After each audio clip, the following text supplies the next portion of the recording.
Okay, well, what I want to do in this session is we talked this morning in the plenary about anxiety and fear. Итак, что бы я хотел, чтобы мы делали на этом семинаре? Как вы утром, наверное, слышали, на пленарной сессии мы говорили о тревоге и страхах. But we looked at this morning at a very simple level. We dealt with it in a very simple way. Утром мы рассмотрели это довольно-таки поверхностно, очень простые уровни. We dig a little deeper now into this question of anxiety. И сейчас мы хотим заглянуть в этот вопрос о тревоге намного глубже во время этой лекции. And what I want to do is spend time together trying to understand what anxiety is. И я хочу, чтобы мы вместе с вами провели время, глубже задумываясь о том, что такое тревога как явление. And then we'll think some more about how we could help people who are very anxious and filled with fear. И потом мы подумаем вместе, как мы можем помогать тем людям, которые исполнены тревоги и страхов. But just to help me, how many? Put your hand up if you are a counselor. If you're a counselor, я бы хотел провести такой опрос небольшой. Кто из вас занимается консультированием, то есть консультирует людей? Counselors. Okay, you're a by counselor I mean you have training in counseling. That's different, Glynn, here. Okay. So we better make sure you use the right term. Okay. If you say who's a counselor with a secular counselor, how many? Let's say that. Yeah, okay. Наверное, мы поставим вопрос так: кто занимается консультированием или психологическим консультированием, имея образование в этой сфере? Okay, but that's great, that's fine. How many are pastoral counselors in church? Кто занимается пасторским консультированием? Так теперь вопрос звучит. And you were yeah. Anybody else? Pastoral counselor? Пасторское как бы консультирование, то есть в церкви, в стенах церкви. Yeah. In church. Yeah, that's great. Can I just say, it's wonderful that we have. Obviously, it's always wonderful when we have women here who are involved in pastoral counseling. И я также рад видеть, и это хорошо, что есть сестры, которые вовлечены в пасторское служение или пасторское душепопечение в церквях. But I'm especially pleased that there are men here who are involved in pastoral counseling. Но особенно я рад видеть, когда я знаю, что есть мужчины, которые вовлечены в сферу пасторского консультирования. То есть вы понимаете, когда они не просто пастора, да, а консультируют людей именно на личном уровне. Because sometimes in our churches we fall into the trap of thinking preaching is for men and the women listen to people. Да, иногда у нас просто такое немного обманчивое представление, что в церквях разделяемся мы на таких два лагеря. Проповедовать это для мужчин, а слушать, общаться с людьми, выслушивать это для сестер, для женщин. And both men and women need to be involved in pastoral care. Но на самом деле в пасторскую заботу или пасторское душепопечение должны быть вовлечены как мужчины, так и женщины. So it's good to see some men here. Поэтому я рад, что есть среди нас те братья сегодня, которые занимаются именно консультированием в своих церквях. Okay, so what we're going to do over this time together is, first of all, we're going to say what is the relationship between the spiritual and the secular models of understanding anxiety. Итак, мы начнем с того, что посмотрим, какова же связь между, так скажем, светским взглядом на вопрос тревоги и духовным взглядом на этот вопрос. And then we're going to look very simply at some of the main patterns of anxiety. Потом мы рассмотрим паттерны, или паттерны слово понятно? Не совсем, наверное, да? Нет, больше стадии протекания тревоги, то есть как она протекает, какие можно рассмотреть ее стадии именно, как она развивается. And then we're going to end by looking at what we can do to help. И мы будем смотреть, как мы можем помочь в этом случае. Okay, so what's the relationship between pastoral care and secular models? Now, this is a big question, and we could spend a lot of time just on this one question. Вопрос отношения между духовным взглядом или духовной, так скажем, духовным контекстом относительно тревоги и просто всей психосоциальной сферы или светской сферы очень сложно, его можно долго рассматривать. But what I want to introduce you to is the idea that human problems in human being are complicated and capable of being seen from different angles. Но то, что я хочу сказать в первую очередь, что проблемы в человеческой жизни и в человеческом теле, соответственно, они очень комплексные, поэтому на них можно смотреть из разных углов. There's a psychological, То есть есть психологическая сфера, a biological, биологическая, social, и социологическая. and then we have spiritual perspective, a spiritual view on our problems. И потом у here. нас есть духовный взгляд, духовный контекст взгляда на всю проблему. And the question for us is what relationship do these have to each other? Поэтому у нас часто возникает вопрос, как связаны на самом деле вот эти сферы, да, психологическая, социологическая, биологическая. And what relationship do these have to the spiritual? И в каком отношении они находятся к духовному.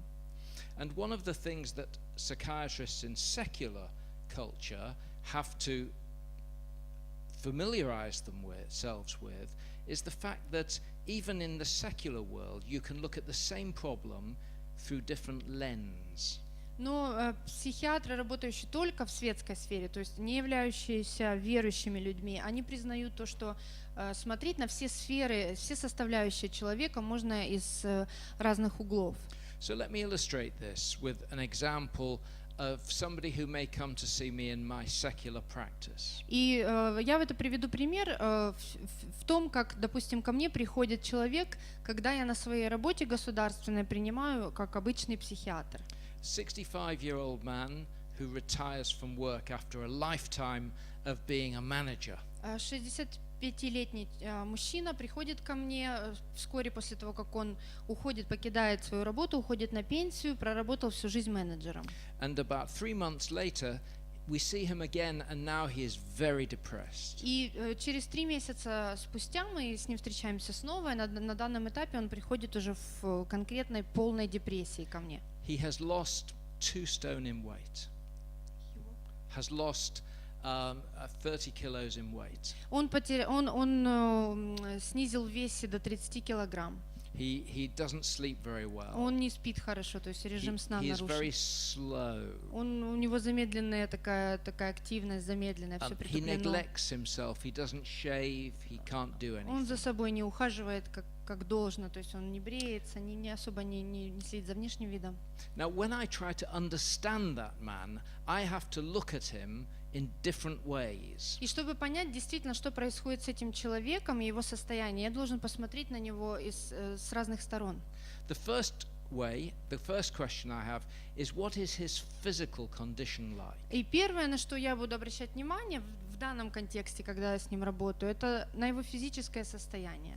There are some hormone conditions that uncommonly, not very common, but some hormone problems that can cause the brain to slow down, to be depressed. Возможно, это состояние физическое связано с гормональными какими-то перебоями, эти гормональные перебои часто могут вызвать определенные признаки депрессии. So maybe I have to look through a lens, the biological, the physical lens. Поэтому в данном случае я смотрю через линзу биологическую, то есть рассматриваю именно биологический вопрос. And now we have a picture of a room, and I look through one keyhole, and I'm now looking through the keyhole in the room from a biological, a physical point И of view. если мы возьмем аллегорию комнаты, да, я заглядываю в комнату через определенный зрачок, через дверь в скважину, да, вот хорошее слово, через скважину, одну из скважин. But now I go round to another side of the room, and I look through another keyhole, Я обхожу с другой стороны эту комнату, заглядываю в другую скважину, на другой двери, в ту же самую комнату. and this is a psychological keyhole. И это психологическая скважина, так ее назовем. And what I learn Зрачок. when I talk to this man И когда я говорю с этим человеком, is that when he was a very young child, я понимаю, что еще в своем глубоком детстве, когда он был маленьким ребенком, his mother died when he was just age 6. и его мама умерла, когда ему было всего лишь 6 лет. And then when he was age 10, his father remarried, И в 10-летнем возрасте его отец вновь женился повторно. and they sent him away to school. И мальчика отправили куда-то, вдали от дома, куда-то учиться в школу. And what I begin to realize is that over his life he's been a very active man in whose work means everything to him. Во время всей своей жизни он оставался очень активным, работал много, и работа для него значила практически все. And when I talk to people, they say, I think he's always been an insecure man. И если говорить с его окружением, с некоторыми его знакомыми, они говорят, такое чувство, что он всегда не совсем чувствовал себя уверенным или таким в безопасности эмоциональной. Не было такого чувства относительно него. And he's always worked to cover his insecurity. И похоже, что он работал и работой заполнял вот эту какую-то внутреннюю такую пустоту. And we know, if we carry out research, that people who have the loss of a parent in the first 10 years of life have a greater risk of depression later in their lives. Если нам продолжать смотреть глубже, смотреть в исследования, то мы знаем в итоге, что люди, которые потеряли своих родителей в первые 10 лет жизни, намного больше склонны к депрессии в взрослом возрасте. So if we look through this keyhole, we see a different story. We see a story of a man who lost his mother and always is busy to cover up his insecurity. То есть, поэтому, смотря на эту в эту психологическую скважину, нам приоткрывается другая сторона истории относительно жизни этого человека, потому что он, потеряв мать, постоянно работал, чтобы заполнить эту травму. Now we go round the room to look through another keyhole. И мы обходим комнату с другой стороны, смотрим еще одну скважину. And this time we look at the man in his social situation. И сейчас мы смотрим на этого мужчину, рассматриваем его в социальной сфере. And we discover a man who has no friends. И мы понимаем в итоге, что у этого человека нет друзей. He's always been so busy at work, he never really developed any friends. И он постоянно был занят на работе, друзей не заводил. His work is his identity. Потому что его работа, его тождественность или вся его личность основывалась на его работе, его должности. So when he stopped work, he had nothing to do. He had no one to see. Поэтому, когда он потерял работу, он потерял все, ему нечем было больше заниматься, и не было, соответственно, друзей. We also discover that he lives in the countryside, a long way away from a city. Мы также узнаем тот факт, что он живет за городом, очень далеко за городом. And his wife is still at work and she travels. А жена по своей работе путешествует много. So now if we look through this keyhole, we see a man with a not a very good social network. Поэтому, заглядывая через скважину социальную, так скажем, мы понимаем, что у этого человека не очень хорошее окружение, то есть он не развил хорошее социальное окружение. So you see, even as a secular psychiatrist, we have to look at people from different points of view. Поэтому даже если мы говорим, что как светский психиатр на работе, я в любом случае буду смотреть на проблему человека комплексно, с разных сторон. Through each keyhole you get a slightly different picture, but you're looking at the same thing inside. Потому что через каждую скважину вы рассматриваете, вскрываете разные стороны, хотя смотрите на один и тот же кейс, на одного и того же человека. And what we have to do in secular world is we have to develop a judgment about which one is most important. Where is the best? What is the best way to help this person? Is there a hormone problem, or do I help with building friendships, building a network of relationships, or do I talk to him about the death of his mother? Да, то есть, рассмотрев проблему комплексно, я потом для себя делаю вывод, как психиатр, работая с этим человеком, как мне теперь подойти к проблеме. Мне нужно сосредоточиться на том, что у него гормональные проблемы, это биологическая сторона, да, либо мне помочь ему завести друзей, либо говорить о травме, которая случилась еще в детстве, связанная с смертью матери. The answer to that is different for different people. И ответом на этот вопрос, как работать, будет то, что работать нужно в контексте каждого отдельного индивидуального человека. Now we know that we can also look at this man through a spiritual keyhole. Но теперь мы знаем также, что на этого человека взгляд на его проблему может быть также через духовную скважину. If we look through a spiritual lens, what do you think we may see? Если мы смотрим через эту духовную линзу, что вы думаете, мы можем увидеть, что она нам откроет относительно этого человека? Идеи от вас. У него не было веры в что-то светлое и радостное. Может, он вообще...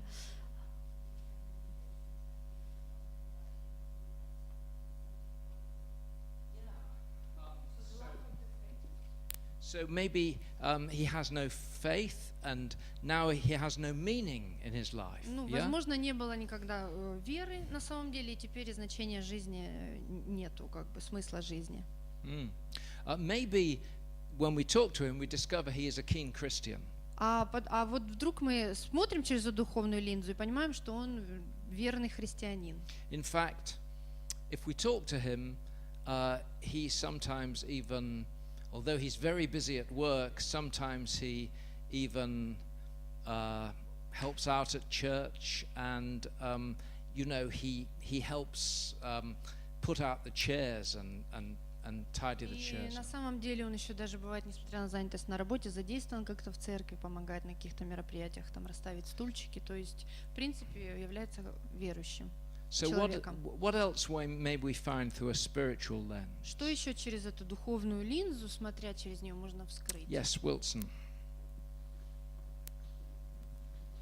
The word that occurs to me is alienation. Okay, from a spiritual point of view, in what sense? Well, spiritual, I think, and also social. Okay, yeah. Alienation, so being alienated, yeah. Ну, That- его, то, что он, возможно, как и духовно, так и социально, мы об этом уже говорили, он как бы был отстранен и изолировался от всех. Yeah, we can say that this man is alienated in different ways. Any other thoughts? Еще какие-то мысли о духовной Yes. сфере? Shout.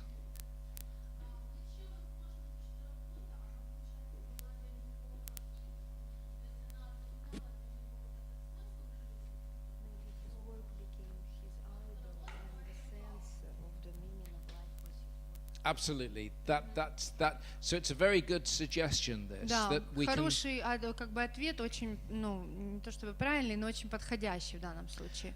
We can think of this man as that he made work the first thing in his life. He made it the idol that gives his life Да, мы можем meaning. понять из истории его жизни, что работа стала для него идолом, то есть это было на первом месте, соответственно, уже через года это стало идолом, он служил работе. Do you remember when Satan in the garden, in the story of the garden, the temptation in Genesis, he comes to Eve and he makes a promise. Do you remember?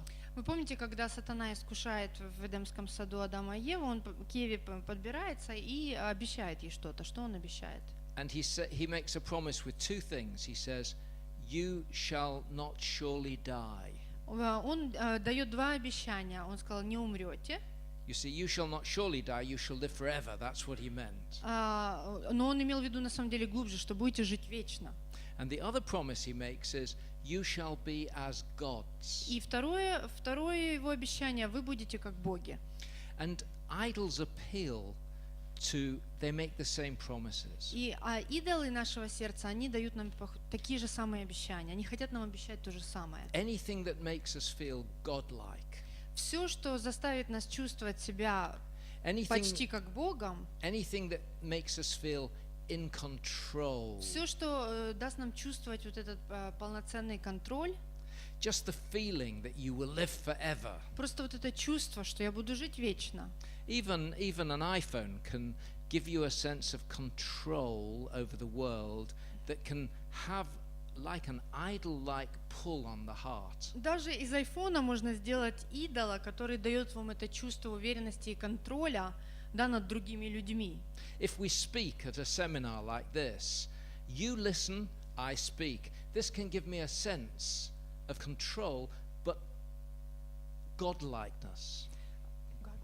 Godlikeness, like God.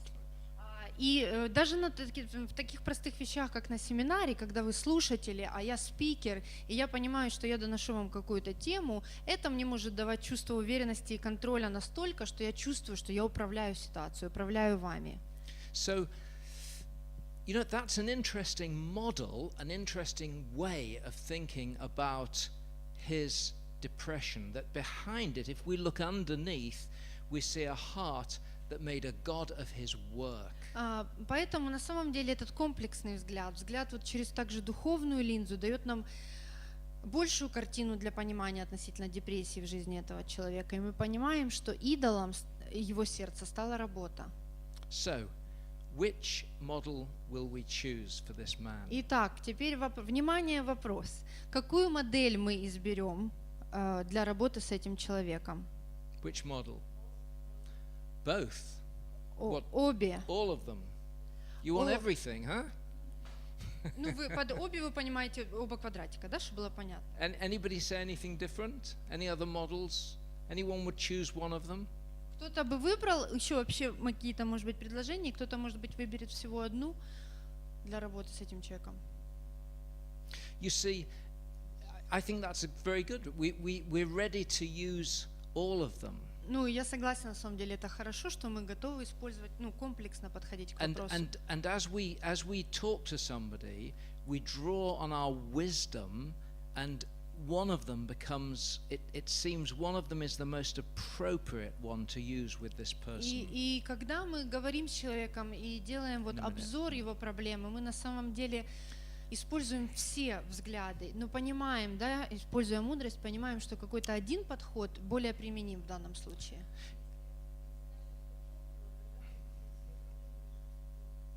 So maybe if we start with the spiritual, the other spheres will come out more easily, like more integrated. Yes. What a great thought. So what we do is we start Прекрасная мысль, это правильно, with the что spiritual, sort of like that, yeah? So everything is contained within the spiritual because all truth is God's truth. и на самом деле все сосредоточено на духовном, все замыкается на духовном, потому что вся истина, если это истина, она принадлежит Богу.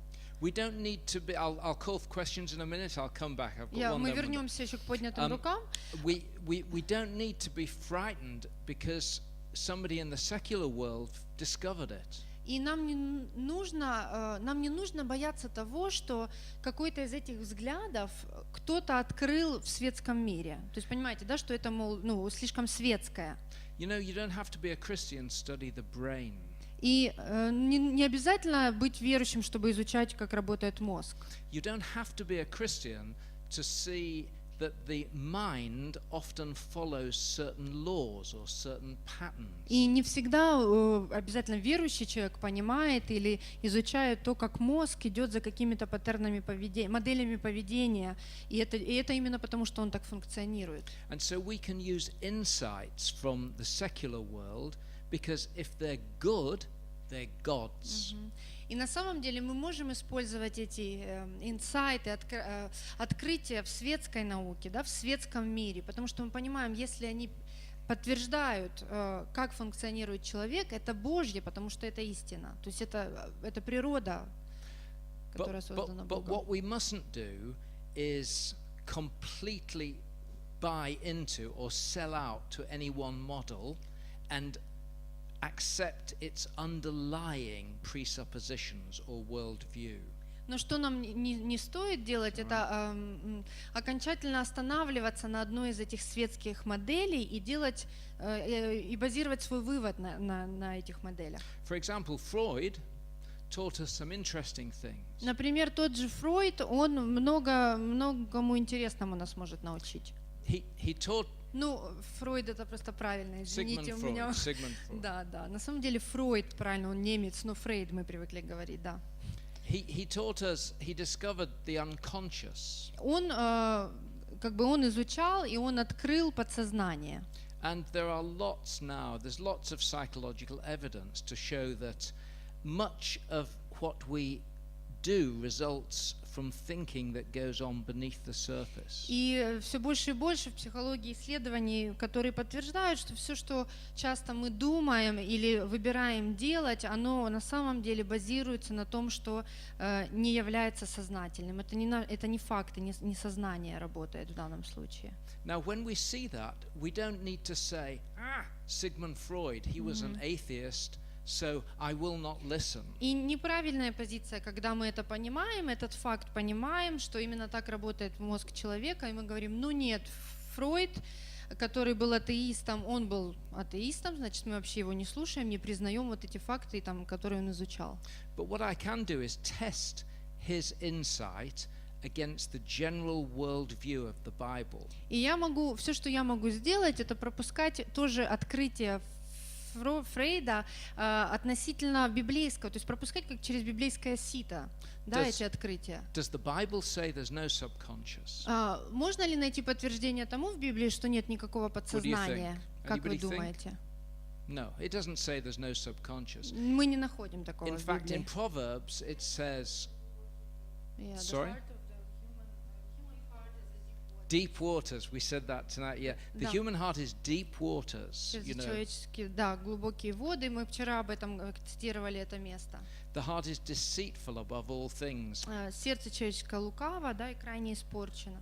Who can understand Кто it? познает его, да? You see, the Bible sees the heart as being a puzzle. Поэтому It's deep. Библия подтверждает, что сердце настолько является вот этим пазлом, неразгаданным до конца. So we can accept some of what Freud says, but we don't have to accept his complicated materialism, his materialistic atheism that lies at the back of it. И мы можем использовать что-то из открытий Фройда, потому что на самом деле они они подтверждаются, но не стоит на его материалистических исследованиях, да, основываться, или атеистических, откровенно атеистических. And this is what we call an integrative approach. И это то, как раз, что и мы называем интегративной психологией или интегративным подходом к работе с человеком. We work within the biblical worldview, Мы работаем вот в этом кружочке, который является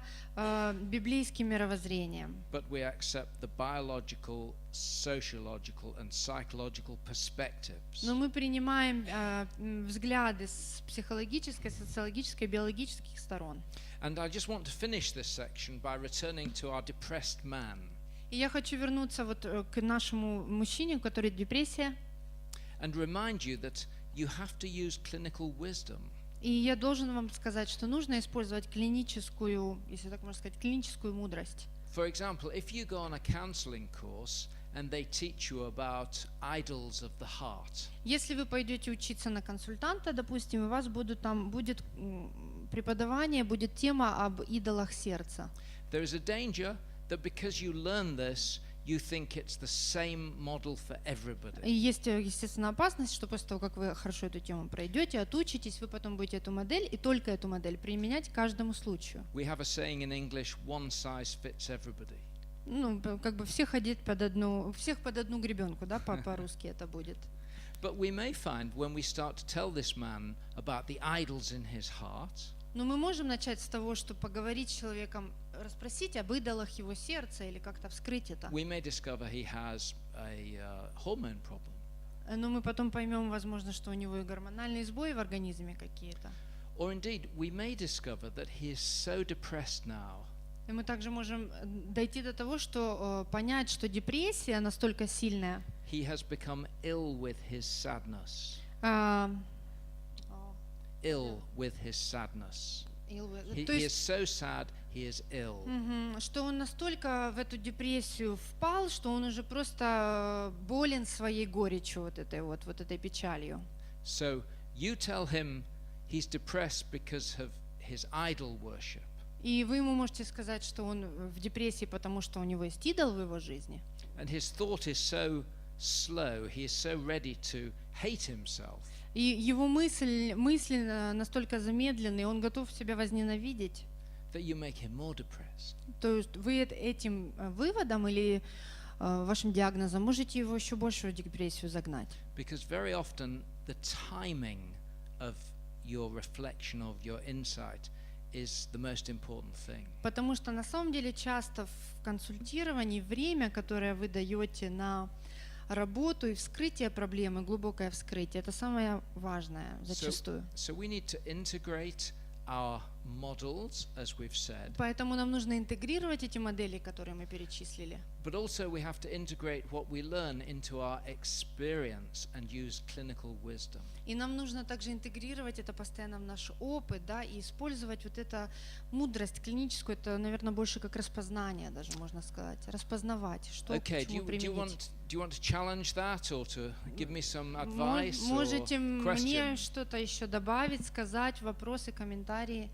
Or a question? Yes, just shout.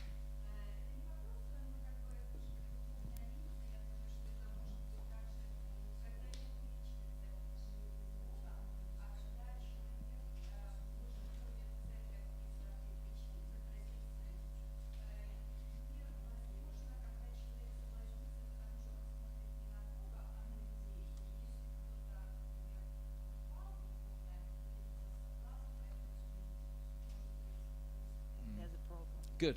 That's so.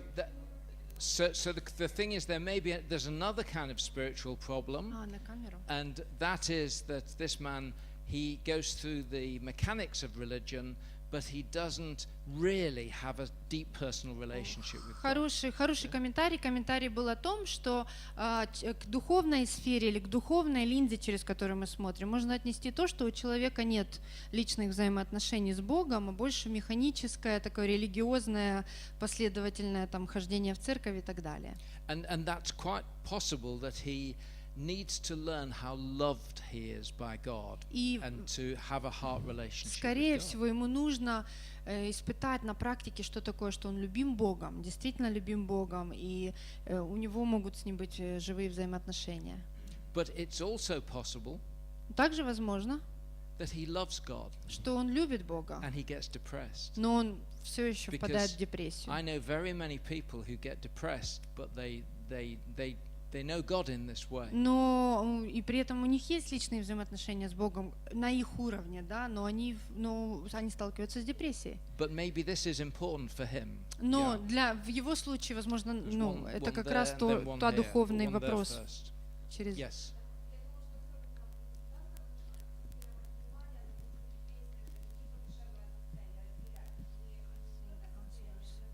Should really look at the depression not just as a state, but it's an illness also, disease. But sometimes person want to get out of it, but sometimes counselor can be too much of just looking at it as a state. You get rid of that state and that's all, but it's an illness.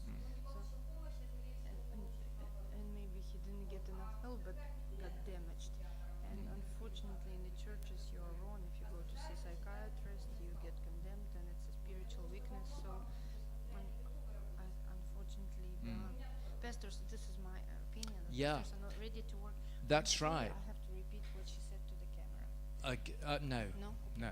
So we're no, it's just Yeah, we I haven't. understand. But what we've got is I agree with you that many people function in this way. They don't want to let this truth be God's Я с truth. этим комментарием очень согласен, потому что духовные или священнослужители, так скажем, часто не пускают остальные сферы вообще в контекст проблемы. Они просто их не рассматривают, они только смотрят, узко, если можем так сказать. всё And же. the problem, for example, is that doctors use too many antidepressants. А для докторов, в свою очередь, они дают вам слишком много антидепрессантов, то есть таблетками пытаются решить проблему. But sometimes the other side of the problem is Christians use too little antidepressants. А иногда другая крайность уже может быть, что христиане боятся использовать или передозировать себя антидепрессантами, когда на самом деле они нужны. And sometimes where somebody actually becomes ill with their sadness, И на самом деле, когда человек действительно, когда это превращается в болезнь, we need a biological approach, an нам нужно antidepressant подходить к approach. вопросу с биологической точки зрения также. But as I say, we have to be content with this. This is not simple. И мы должны просто принять тот факт, что это не просто, вот этот комплексный взгляд, его не просто Okay. практиковать. One more comment here, and then we'll carry Еще on. один комментарий, и мы продолжим. I have heard it said that depression is anger turned inward. Do you think this applies in this situation? Yeah, now that's an interesting. Вопрос был в what- том, что... I'm sorry, to What our translate. friend has said there, he's heard that depression is anger turned inwards. Мгм. And Комментарий о том, что, или вопрос в том, что депрессия, как мы слышим часто, это гнев, который обращен на себя. И думает ли Глинн, что это правда? and that's certainly possible in some people. И это часто действительно, действительно причина у многих людей.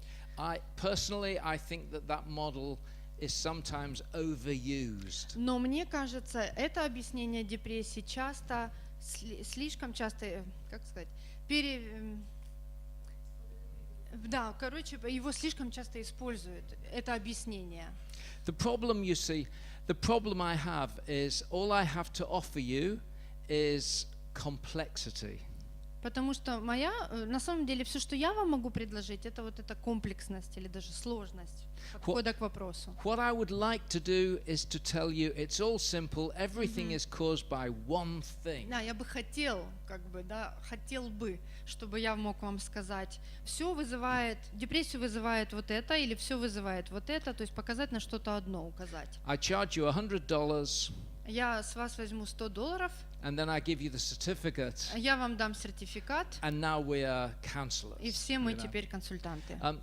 All I have to offer you Не is работает так. complexity and the call to be people of wisdom, to be wise counselors. Все, что я могу предложить, это подходить к проблемам комплексно, развивать мудрый взгляд на проблему, иметь мудрость. Okay, so we're supposed to be talking about anxiety, Но мы должны на самом деле говорить о тревоге.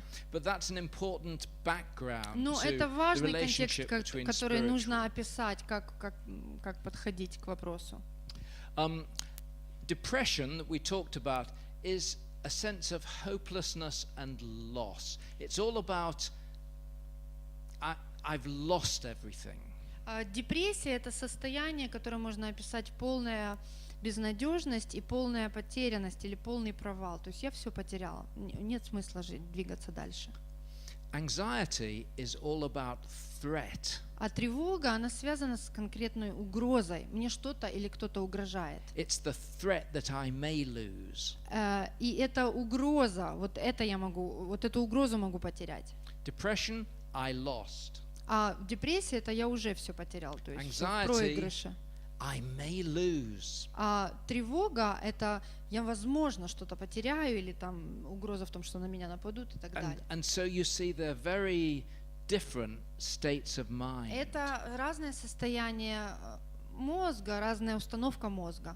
Depression is about a loss of emotions and then a downward spiral of mood downwards. И депрессия – это такое снижение чувств, эмоций и полное снижение какой-либо мотивации, то есть настроение падает до нуля. Anxiety is about tension, it's about fear, it's about apprehension of what may go wrong, of threat. Тревога – это напряжение, это страх, это полное такое напряжение относительно того, что может случиться, какая угроза может быть на пути. Okay, so where are we going now? Well, what does that say there? The natural reaction to the threat, or the unsecure situations. It goes into more instinctive parts of the brain as Okay. Okay. So anxiety, as we saw this morning, is about an awareness of threat, and the parts of the brain that get involved are the more primitive parts that we share with animals. That's what we've just said Мы there. говорили об этом утром также, что тревога – это естественная реакция организма. И вот как здесь написано, что она более такие простые, примитивные части мозга прорабатывают тревогу, чувство тревоги. And there are two main. We saw this morning, didn't we, that we perceive the threat. Итак, мозг предвидит или может нащупать, что есть угроза впереди. The brain, particularly in these more primitive parts, alerts the body. Мозг таким образом сообщает об этом телу. With adrenaline. Адреналином. Это происходит за счет адреналина. And the body reacts to adrenaline Тело, both emotionally and physically. тело реагирует как эмоционально, так и физически. And there are two types of anxiety, put simply, two main classes. Поэтому можно, если простым языком говорить, разделить тревогу на два уровня и на два вида. There's sort of, we all know this, situational anxiety. То есть это такая ситуативная тревога, то есть связана с определенной ситуацией, и она решаемая. But then there's something that we call free-floating anxiety. Свободно текущая, то есть независимая от ситуации. Она And this есть, is нету. this isn't associated with any particular threat. It seems to be there all the time, floating in the person. Второй вид тревоги, он не связан с какой-то конкретной угрозой, потому что он вялотекущий, да, такое вялотекущее тревожное состояние, не связано с конкретной угрозой. And you remember we talked this morning about the sense of over-awareness of the environment. И мы говорили сегодня утром, Глинн упоминал о том, что есть такая слишком повышенная наблюдательность или вот повышенное высматривание вот этих тревожных моментов. The pupils actually get bigger. The pupils, your eyes actually get bigger. Да, это когда ваши зрачки расширяются. And this is an instinctive response that the body is trying to see as much as possible. Это инстинктивная реакция тела также, когда вы настолько становитесь наблюдательными, излишне наблюдательными или неестественно наблюдательными. This word vigilance means that we're sort of very aware of our environment, И вот looking это for threats. слово, которое переводится, обозначает как излишняя настороженность, когда мы просто эту угрозу уже видим повсюду. And of course, if somebody goes like this, we jump И because если я сделаю вот так вот, как сделал Глинн, the body is in a high state of readiness мы to react. как-то реагируем. Человек в тревоге, он будет в этом состоянии отреагировать постоянно, то есть он может вскочить буквально от этого звука. Now, we can understand that if we hear there is a terrorist outside, we will go into that condition. Мы понимаем, что если нам сообщат информацию, что за дверями находится террорист, то мы все And in this case, our anxiety will be our friend. мы все будем в состоянии этой тревоги, она придет для нас естественно, да, и тогда эта тревога является нашим другом в данном случае. But the problem is, for some people, it becomes our enemy and becomes more free-floating. It becomes more long-term. Но часто для людей, к сожалению, это совсем не друг, а враг, который в таком вялотекущем состоянии человека преследует постоянно. And do you know what one of the common causes that makes anxiety free-floating is? И знаете, какая самая распространенная причина, которая переводит тревогу в это состояние такое вялотекущее, то есть постоянное, без причины? Any ideas? Еще есть какие-то идеи?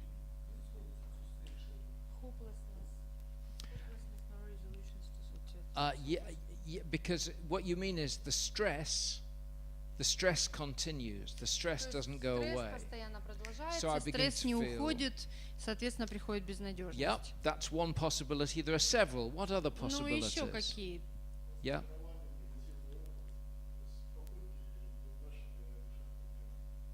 То есть despair and over again you're trying to solve the problems, but you're not there.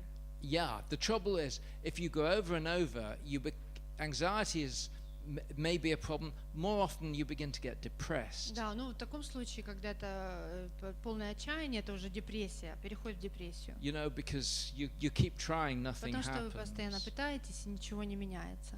But yes, sometimes chronic anxiety is because the problem, the threat, is constantly there and can't be solved. Но да, Yeah. если смотреть, что есть постоянная угроза, и она никуда не уходит, то это в хроническую тревогу переходит.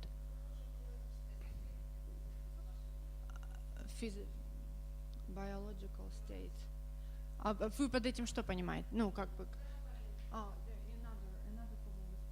Yeah, sometimes there are hormone problems, like the thyroid gland here can cause. And so again, if in very bad anxiety, you Да, на should самом деле это может быть связано с гормональными вопросами, та же тревога, та же щитовидная железа, которая может давать эти процессы. То есть see a doctor.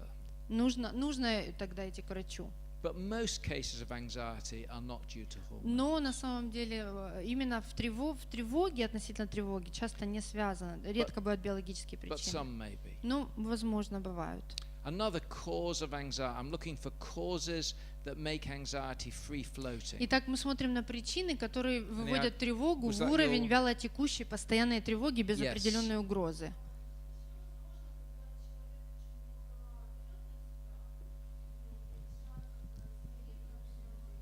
He's trying to solve his own problems and save others, and so he's perfectionist by himself and very, very demanding on himself.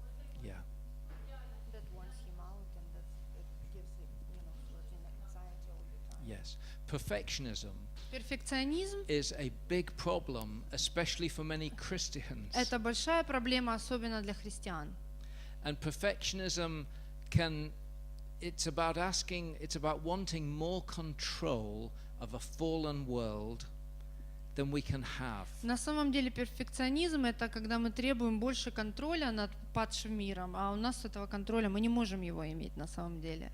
Не можем контролировать эти вещи. And if we feel if we must have everything controlled and well ordered, И если у нас все должно быть под контролем и все в таком полном порядке, sometimes we feel anxious when we're no longer a little bit in control or things are out of order. потому что и тогда это вызывает тревогу, когда мы понимаем, что выходит из-под контроля, да, и мы понимаем, что мы теряем этот контроль, уже не можем контролировать. And a skilled counselor often needs to spend time with Christians to say, you're not God, you're not Jesus. He hasn't asked you to save the world. И поэтому часто консультанту нужно провести время, сосредоточившись на этом вопросе, сказать человеку, что вы знаете, я напомню, вы не Бог и не Христос, и Он не давал вам задание спасти весь мир. You are not responsible for everything. И вы не несете ответственность за всех и все. So that's a very good point. Это Perfectionism. очень Thank хороший you. комментарий. Anything Перфекционизм. else? Еще Let me tell you one, and this is a very important cause. одна очень важная причина. Sometimes what makes anxiety free-floating and makes it continue is the symptoms themselves and the way we react to them. Иногда что переводит тревогу в состояние вялотекущее и постоянное, это сами симптомы тревоги, которые ее же увеличивают. Because what I mean by this И is что я под этим подразумеваю? anxiety symptoms themselves are quite unpleasant. Потому что симптомы тревоги сами по себе неприятные симптомы. So my heart pounds, Часто учащенное сердцебиение, I sweat. я начинаю потеть больше, When we get anxious, we begin to breathe more deeply and faster. мы начинаем дышать как учащенно, да, глубже, когда мы волнуемся сильно. If we breathe too much, we get too much oxygen in the И body. если мы слишком много дышим и слишком глубоко, в ненормальном ритме, наш мозг получает слишком много кислорода. And then we begin to feel a little lightheaded. А потом мы понимаем, что у нас уже начинает кружиться голова. So now I begin to get anxious. I worry about what is causing these symptoms. И потом уже до этого состояния, когда симптомы дошли, то я уже начинаю волноваться о самих симптомах. Что же вызывает у меня такую сильную тревогу, что со мной не так, что я так плохо себя чувствую? So I say, why is my heart Почему у beating меня like бьется так this? быстро сердце? And now I'm more anxious И because сейчас I'm я еще worried. больше тревожусь о том, почему у меня бьется так часто сердце. And so my heart now goes faster И because когда я I'm об more этом anxious. подумал, мое сердце начинает биться еще чаще. And then I think, А потом я думаю, maybe I'm having a heart attack. наверное, у меня приступ сердечный начинается. And now I'm very anxious. И you когда я see. только подумал, что у меня начинается сердечный приступ, моя тревога взлетает до такого уровня, что мое сердцебиение учащается еще больше. В общем, цикличность продолжается. Okay, so now we're in a circle, you see, where the symptoms И мы в этот цикл попадаем, make me anxious. где симптомы заставляют меня волноваться еще больше, Being anxious и когда я тревожусь, gives me symptoms. поднимает мою тревогу, и это учащает мои симптомы. And sometimes Симптомы учащают a тревогу. very effective way И- of treatment is to help just educate somebody about anxiety symptoms. И на самом деле часто первые шаги помощи это будут, когда вы кого-то проведете такой мини-образовательный урок и расскажете о симптомах тревоги, что происходит на самом деле с человеком. Okay, now just bear with me if you could, because I'm just going to keep going for the moment. Otherwise, Я we've got продолжу, behind. там была рука, So- но я продолжу, тут важно закончить. What I want to do is just remind you very briefly. И я хочу вам напомнить очень быстро. At the end there, I've pointed you to some other resources to read if you're interested in any of these things. In English, right? Да, там в конце указаны ресурсы, которые Глинн упоминает. Если вы читаете на английском или переведете их, то там хорошие ресурсы по поводу тревоги. Sadly, most of them in English. Most of them. All of them in English, except some are in Polish. Oh, really? Ну, не, Глинн, да, говорит, такие не все прям на английском, есть на польском, может, кому-то это поможет. But I want to tell you very briefly, these are the different kinds of anxiety problems that people have.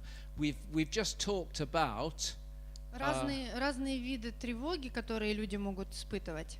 we've just talked about generalized anxiety disorder.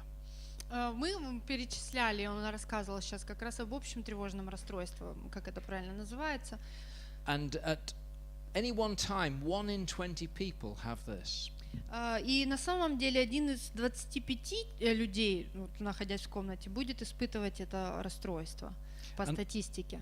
Another kind of anxiety problem Еще один вариант тревоги, который может человек испытывать, is called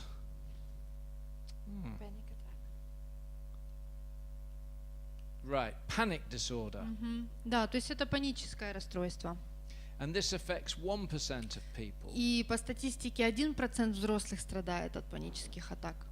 And panic attack is where my anxiety escalates very quickly. И что такое паническое расстройство? Когда моя тревога очень сильно и быстро развивается, очень сильно эскалирует. And people often get locked into the vicious circle I just talked about. И вот эта цикличность, она выглядит именно так, и люди в нее попадают, как в ловушку. So I get anxiety symptoms. То есть у меня вот уже это предвкушение этих симптомов тревоги, I often start to breathe more deeply. гипервентиляция, то есть я начинаю дышать учащенно, глубже. I get anxiety symptoms. Anxiety symptoms. То есть вот симптоматика идет. I often start to breathe more Я начинаю deeply. больше учащеннее дышать. This makes me anticipate more symptoms. Я ожидаю вот эти симптомы, уже просто их как бы предвижу к симптомам, что они сейчас And повторятся. this causes a panic И это attack. замыкается, приходит паническая атака. And this goes round and И round. после этого это идет в цикл, который просто повторяется снова и снова. Now, to disrupt this circle, one thing you can do is ask somebody to breathe into a paper bag. На самом деле разорвать вот этот, когда человек в этом состоянии, при панической атаке, вы можете дать человеку такой бумажный пакет специальный, в который он просто начнет глубоко дышать. Because as I start breathing Потому что deeply, когда задышка начинается, I push oxygen into my body, that makes me lightheaded. и кислорода столько наполняет мой мозг, что мне начинает уже плохо становиться, и начинает кружиться голова, It makes my fingers tingle, и мои онемения в пальцах происходит. and I get more panicky. И, соответственно, паниковать я начинаю еще больше от этих симптомов. If you're a wise and skilled counselor or clinician, Если вы консультант, или тем более, если вы работаете в клинической сфере, get a person to breathe into the paper bag, because this puts less oxygen in their body, more carbon dioxide. как бы очень просто, но на самом деле вы можете просто дать человеку вот этот бумажный пакет, в который он будет дышать, и, соответственно, кислород не будет накапливаться, ненужный вот этот излишний кислород в его And мозг не будет поступать. quickly they begin to feel better. И вот им уже у них начнут отступать эти симптомы, им будет становиться лучше. Now, you can combine that with also teaching somebody about the symptoms of Но anxiety. это нужно комбинировать с тем, что вы рассказываете людям, что такое симптомы, о симптоматике, как она протекает. So that when they get the symptoms, they don't need to always think that I'm going to die, this is terrible. Поэтому, когда симптомы будут к ним подступать, симптомы тревоги, они не обязательно тогда будут думать, о, это я умираю, это симптомы And того, you- что я задыхаюсь, умираю. And you can de-escalate a panic attack. И вы можете снизить вот эту паническую атаку или ее подступление. Now, it doesn't tell you that in the Bible, В Библии нет этих рецептов, которые только что мы перечислили. but it's an example of where we can learn from secular. Но это тот Wisdom. пример, когда мы можем взять ресурс, хороший ресурс из секулярной сферы, который будет нам в помощь. Okay, then there are phobic disorders. Фобические расстройства, фобии. And this is, if you include very mild ones, up to 1 in 6 people have some kind of irrational fear of an object. Если включать сюда очень вялотекущие фобии, да, у людей, то это 15%, которые испытывают на себе это. And we talked this morning as well about post-traumatic stress Мы disorder, говорили сегодня о посттравматическом расстройстве, in which we Утром. get reliving experiences of trauma. где в симптоматике как бы начинается переживание негативного опыта или проживание снова травматических событий эмоционально. So what have we done so far? We've tried to look at the big picture of counseling. Итак, что мы попытались сделать? Мы посмотрели на больший контекст, что такое консультирование, как к нему подходить. Then we said that anxiety is about the anticipation of threat, Мы разделили и поняли, что тревога — это ожидание угрозы повсюду. and the fear of loss. Это страх потерять что-то.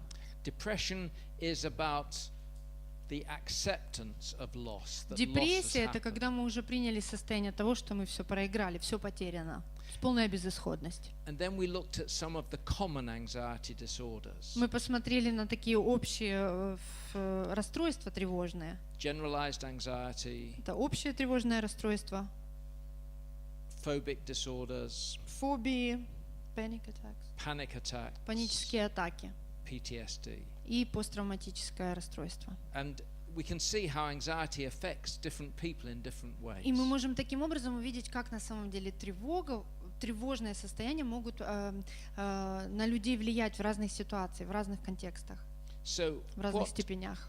what can we do to help? Итак, что же мы можем на самом деле сделать, чтобы помогать таким людям? Any ideas now? We're looking at what we can do to help. Практически, как мы можем помогать этим людям? Maybe you suggest to the patients that he stop breathing. They should stop reading? Breathing. Breathing. I don't understand. What's he say? Stop breathing. Well, maybe. Yeah. Maybe they could learn to relax, relaxation exercises, learn some breathing exercises. Ну, на самом деле это как бы в шутку сказано, да, Yeah. чтобы человек перестал дышать, но дыхательные упражнения делал правильные, да, чтобы учился справляться с вот этой одышкой, задышкой и симптомами. Yes. And what about what the lady said at the back? Сказали.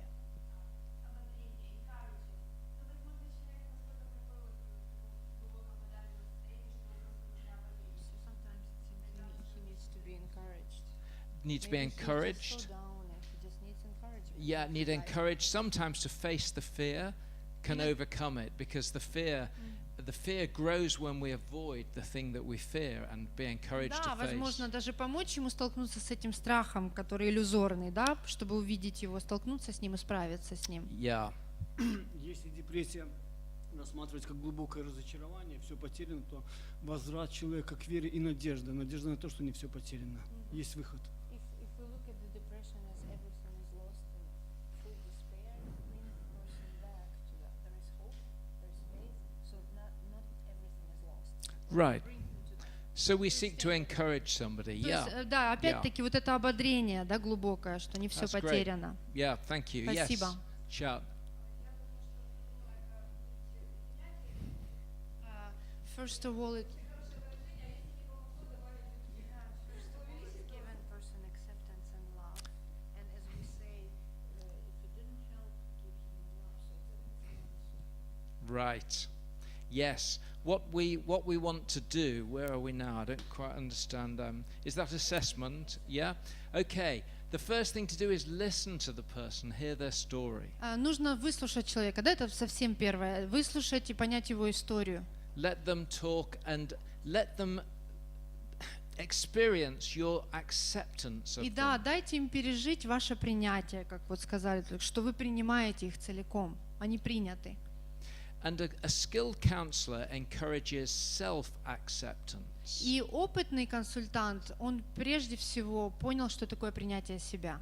By self-acceptance, I don't mean take me as I am. И я не под принятием себя, я не говорю о том, что я такой вот, какой есть, принимайте меня. I mean that you accept that, yes, this is all of me. This is what I have to deal with.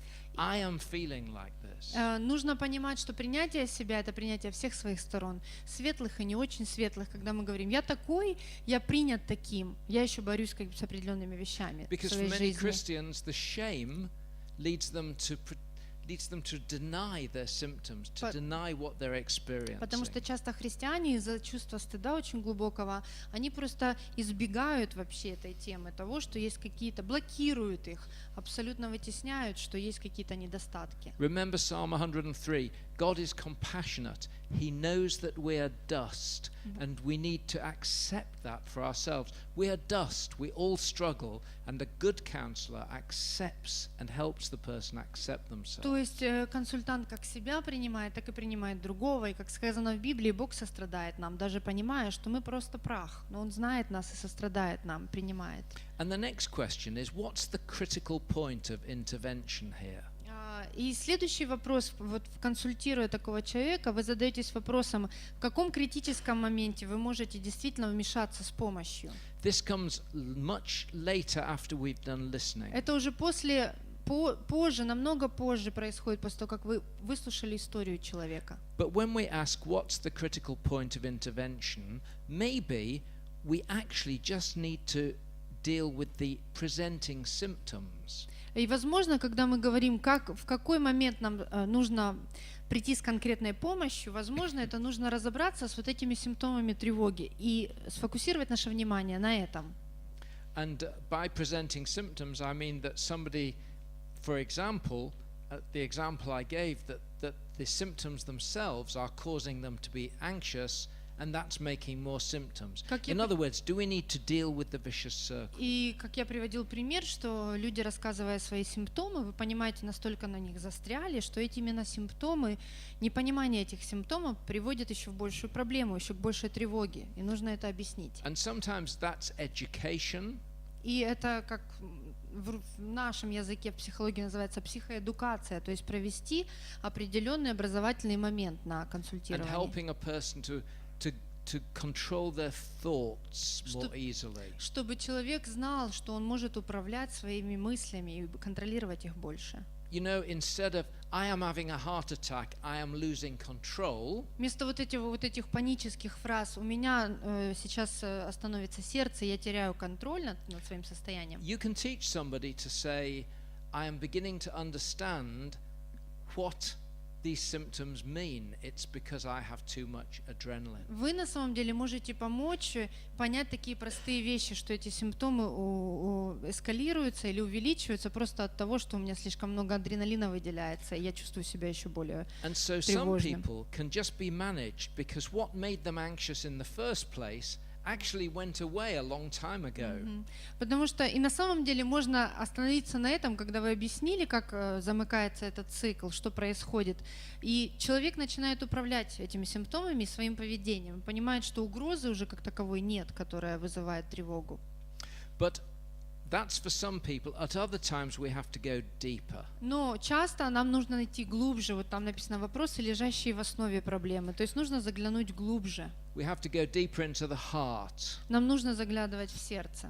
Maybe he needs to talk about some secret in his life. Возможно, ему нужно поговорить, вскрыть какие-то секреты, личностные вопросы, которые скрывались. Maybe we need to think about an idol, a model of an idol. Возможно, нам нужно подумать и поговорить о том, что стало идолом в его жизни. There are different approaches, but we go deeper into the story. Поэтому разные подходы, но нам нужно копнуть глубже.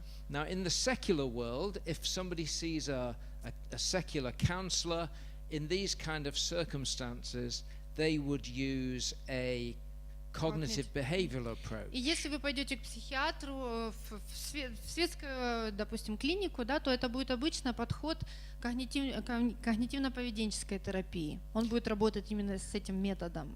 Cognitive behavioral approaches say you've got to learn to change or control your thinking. И когнитивно-поведенческая терапия учит контролировать, больше управлять тем, что наполняет ваш мозг, то есть мысли, как вы думаете. Because we tend to feel the way we think. Потому что на самом деле мы обычно чувствуем то, о чем мы думаем.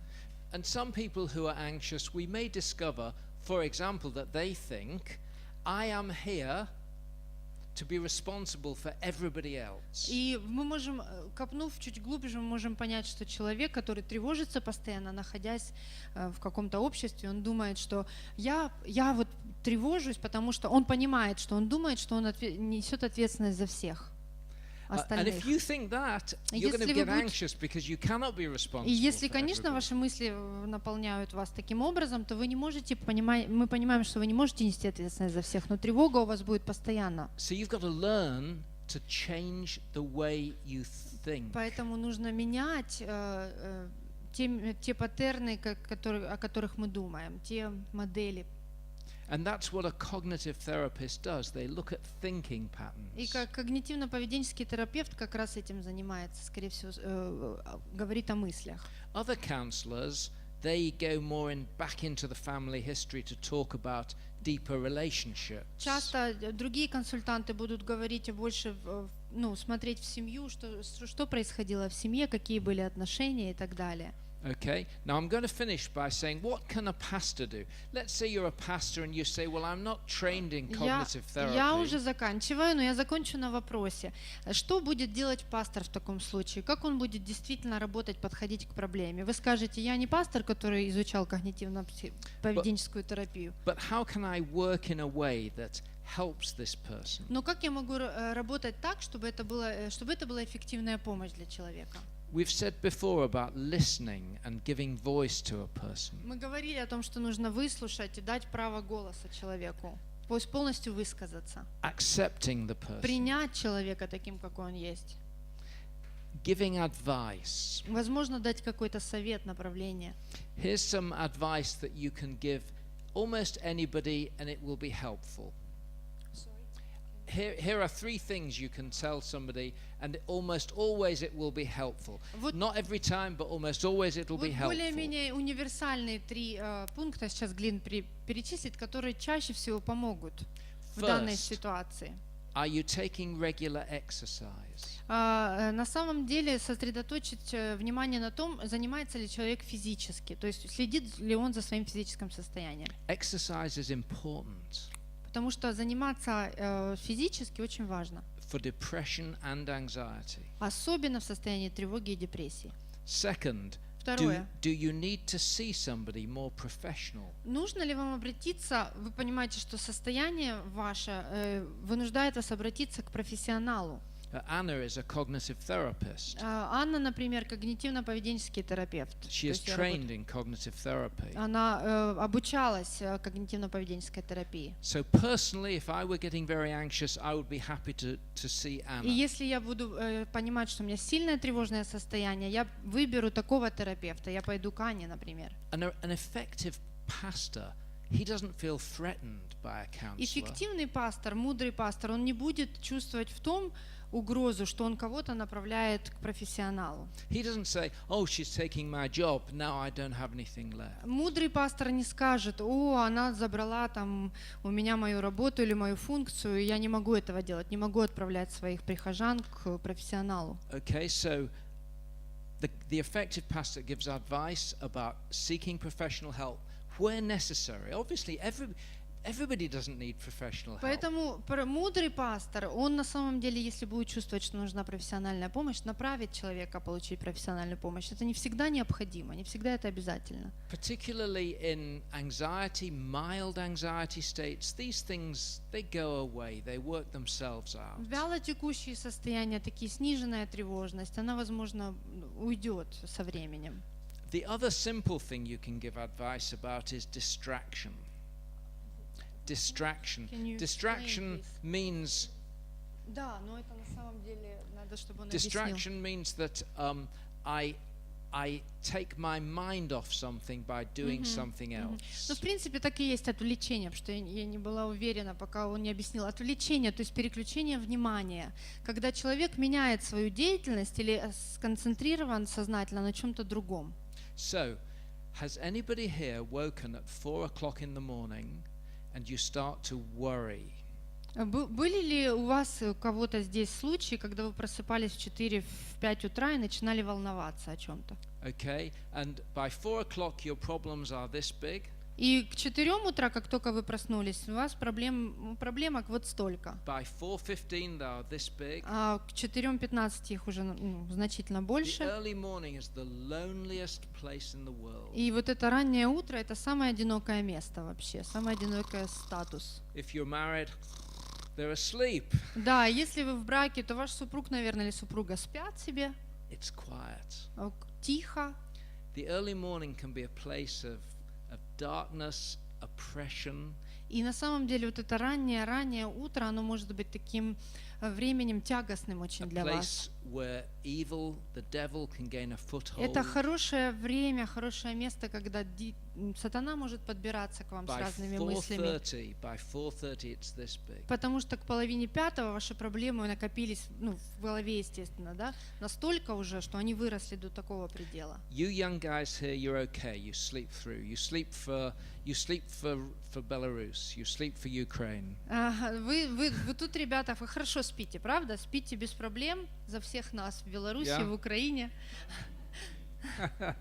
But when you get to 40, 50, 60, Но когда вам 40, 50, 60 и возраст идет на снижение, we wake 3-4 o'clock, and I call it snowballing.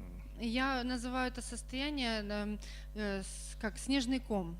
You know, the snowball, as it rolls down a hill, it gets bigger. 4:30, 5:30, Этот комочек 6:30. снега набирает обороты, да, с 4:30 просыпаемся и пошло.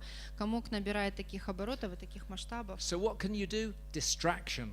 Что же вы можете сделать в этот момент? Вот это отвлечение как раз, о What котором I мы do, говорим. I get up. Все, что я делаю в этот момент, первое, это я встаю с кровати. Я не I остаюсь go лежать там. downstairs, put on the heater, and I do some work. Я иду вниз, я включаю там себе обогреватель, да, и начинаю работать или читать. I try not to do heavy, very complicated work. Я не начинаю, естественно, очень сильно загружать свой мозг, делая какую-то сложную работу. I empty the dishwasher. Я могу вытянуть посуду из машины, посудомоечной, This is simple. Then go back to bed later. и потом вернуться к своей работе снова. So this is simple advice, but it can be life-saving. Это может быть очень простой, кажется, совет, но это, тем не менее, может спасти вас от этого состояния. Partnership with professionals, Итак, we've already talked сотрудничество about. с профессионалами, мы об этом говорили, что нужно пововлекать профессионалов в помощи.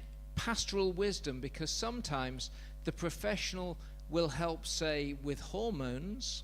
Иногда, если вы отправили человека к профессионалу, он подтвердил вам, что есть проблема с гормональным сбоем, A допустим. skilled pastor may also see that there are idols here in the А heart. опытный пастор со своей стороны уже может увидеть идолы сердца в жизни человека.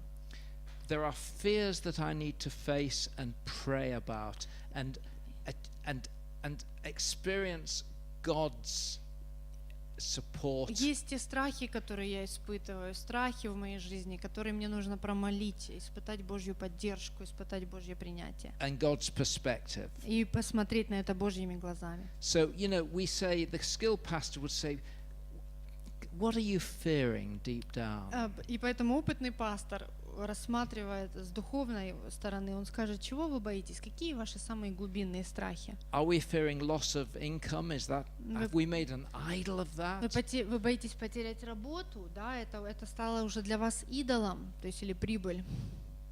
Am I fearing loss of reputation, Я боюсь потерять репутацию, loss of потерю control? контроля. And we can gently challenge and counsel in these areas. Мы можем подводить так осторожно людей к этим вопросам. All of these slides, if you go to this site, Все слайды Глина будут на этом сайте. You can download them if you want them. Если вы хотите иметь эти слайды, там, конечно, на сайте, а не на английском. Пароль, should I say the password? The password is Kiev, Password, пароль Киев английскими буквами. Kiev, K-I-E-V. K-I-E-V. Нет, не без разницы, маленькие буквы. Киев.